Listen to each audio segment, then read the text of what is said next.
Welcome to এডুটেক্স Niranjan YouTube channel.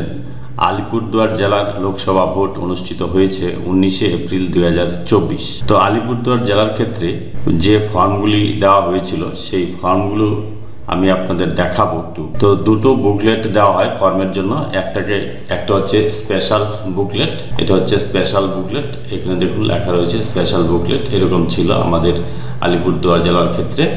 Special বুকলেটে 10টি content ছিল, এই যে 1, 2, 3 থেকে 10 পর্যন্ত এই কন্টেন্টগুলো ছিল। এখানে কি কি ছিল? পোস্ট পোল স্কুটিনি ছিল, PS05-এ 17C, ডিক্লারেশন প্রিসাইডিং অফিসার, তারপর presiding officer's report, presiding officer's diary, এগুলো 1 কপি করে ছিল। 16 point information sheet, visit sheet, ASD ভোটারের জন্য তৈরি করা সার্টিফিকেট, আর পোলিং এজেন্ট বা রিলিভিং এজেন্ট মুভমেন্ট শিট। এই কটি ফর্ম ছিল এই স্পেশাল বুকলেটের ভিতরে। এটা ছিল কভার পেজ, এটার ভিতরে এই কটি ফর্ম ছিল। এই কটি ফর্ম আপনারা ফিল আপ করবেন। আপনাদের ক্ষেত্রে ফর্ম কম বেশি থাকতে পারে, এই কন্টেন্টগুলো জেলা টু জেলা ভেরি করতে পারে, কম বেশি হতে পারে, কিন্তু মেইন ফর্মগুলো এগুলোই থাকবে। আরেকটি বুকলেট ছিল যেখান থেকে আপনার ফর্ম শিখতে হবে, সেটা হচ্ছে এরকম ছিল। এটা হচ্ছে বুকলেটের যে প্রথম পৃষ্ঠাটা, সেটা হচ্ছে ফার্স্ট পেজটা বুকলেটের, এটা এরকম ছিল।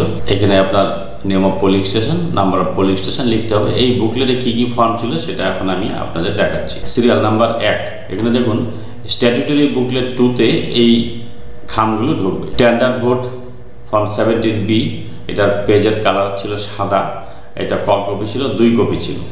তারপরে 17C যেটা, সেটা কালার সাদা ছিল, এটা 20 কপি ছিল। 20 কপি আপনার লাগবে না, এটা আপনার স্পেশাল বুকলেটে 1 কপি আছে, সেটি তো ফিল আপ করবেনই। 3টি অতিরিক্ত করবেন। আর পোলিং এজেন্ট যারা থাকবে প্রত্যেক পার্টির পোলিং এজেন্টকে একটা করে দেবেন। যদি 3 জন পোলিং এজেন্ট থাকে 3 পার্টির, তাহলে 3টা পোলিং এজেন্টকে দিলেন, আর আপনার কাছে রইল 3টে, তাহলে 6টা। আর স্পেশাল বুকলেটও তো একটা আছে, 6 থেকে 7টা করলেই হবে 17C। আর list of challenge vote form 14 যেটা, সেটা ছিল সাদা কালারের, 2 কপি ছিল। Blinded infirm vote electors declaration 14A, এটা ছিল সাদা কালারের, এটা হচ্ছে 2 কপি ছিল। এটা হচ্ছে স্ট্যাটুটরি বুকলেট 2-তে, এগুলো আপনাকে স্ট্যাটুটরি বুকলেট 2 এর ভিতরে এগুলো রাখতে হবে। তারপর non statutory booklet part A কি কি ফর্ম ছিল? Declaration by the presiding officers part 1 to part 4, এটার কালার ছিল হলুদ রঙের, এটা 3 কপি ছিল। এটা আপনার 2 কপি ফিল আপ করলেই হবে। প্রিসাইডিং অফিসার্স ডায়েরি 2 কপি ছিল, এটা কালার ছিল হলুদ ফর্মের।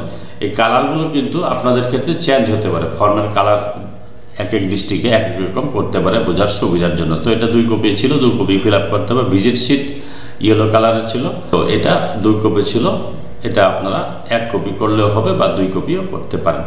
প্রিসাইডিং অফিসার্স রিপোর্ট পার্ট 1 থেকে 5 পর্যন্ত, এটার কালার ছিল ইয়েলো, এটা 2 কপি ছিল, 2 কপি করতে হবে। তারপরে জমা নেওয়ার সময় একটা চেকলিস্ট ছিল লাস্টে, ফর্ম M21, এটা হচ্ছে receipt of return of election record and material after poll. ভোটের শেষে যখন মালপত্র জমা দিতে যাবেন তখন ওরা একটা নিয়ে নেবে, একটা আপনাকে সাইন করে দিয়ে দিবে, আপনার জমা নেওয়া হয়েছে তার একটা সার্টিফিকেটের মতো। এটা হলুদ কালারের ছিল, 2 কপি, এটা 2 কপি ফিল আপ করবেন। এটা জমা নেওয়ার সময় ওরা দেখে 1 কপি আপনাকে সাইন করে দিয়ে দিবে। তারপরে নন স্ট্যাটুটরি বুকলেট পার্ট B-তে ছিল কি কি ফর্ম? পোলিং এজেন্ট বা রিলিভিং এজেন্ট মুভমেন্ট শিট, এটা ছিল হলুদ কালারের, 2 কপি ছিল, এটা 1 কপি করলেই হবে।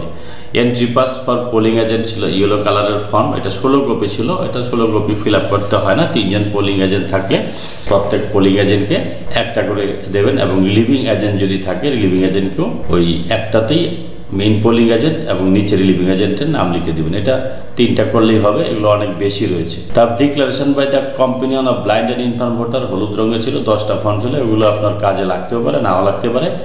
রিসিপ্ট বুক, যদি চ্যালেঞ্জ ভোট হয় তাহলে রিসিপ্ট বুক 2 টাকা জমা নিতে হবে পোলিং এজেন্টের কাছ থেকে, এটা ছিল হলুদ কালারের, এটা 10টা ছিল copy. 49MA declaration by elector under rule 49MA হচ্ছে টেস্ট ভোটের জন্য যদি ডিক্লারেশন নিতে হয়, টেস্ট ভোট যদি হয়, তাহলে সেটা কটা ছিল? 5টা ছিল ইয়েলো কালারের। আর form of declaration by elector whose name is in ASD list, ASD লিস্টে অ্যাবসেন্টি শিফটেড ডেট লিস্টে যদি কারো নাম থাকে তাহলে সেটা ছিল 10টা লিস্টে ইয়েলো কালারের, এটা একটাতেই হয়ে যায় যদি দরকার হয়, তাহলে 10টা ছিল, অনেকগুলো বেশি দেওয়া ছিল। Letter of complain to the SHO, পুলিশের কাছে কমপ্লেন করার জন্য ইয়েলো কালার ছিল, 4টা কপি ছিল। আর declaration obtained from elector to their age, এটা ছিল ইয়েলো 4টা। এগুলো ফিল আপ করার দরকার হয় না সাধারণত। List of elector who voted after giving declaration, যদি কেউ রিকোয়েস্ট করে ভোট দিতে, সেই ডিক্লারেশন একটা ফিল আপ করতে, সেটাও 4টা ছিল হলুদ কালারের। তারপর সিগনেস হোয়াইট ছিল 12 কপি, আর ব্ল্যাঙ্ক পেপার ছিল 5 কপি। এটা হচ্ছে এই আপনার যে বুকলেট থেকে পাতা ছিঁড়ে খামে ভরতে হবে, সেটা অনেকটা মোটা, দেখে অনেক ভয় লাগবে, কিন্তু আসলে ভয়ের কিছু নেই। যা ফর্ম আছে তার অর্ধেকও কিন্তু আপনার কাজে লাগবে না। এই হচ্ছে ফর্ম ডিটেলস আমি আলোচনা করলাম। যদি ভিডিওটি ভালো লাগে, please like, share and subscribe this channel to get notification of the next update. Thanks for watching.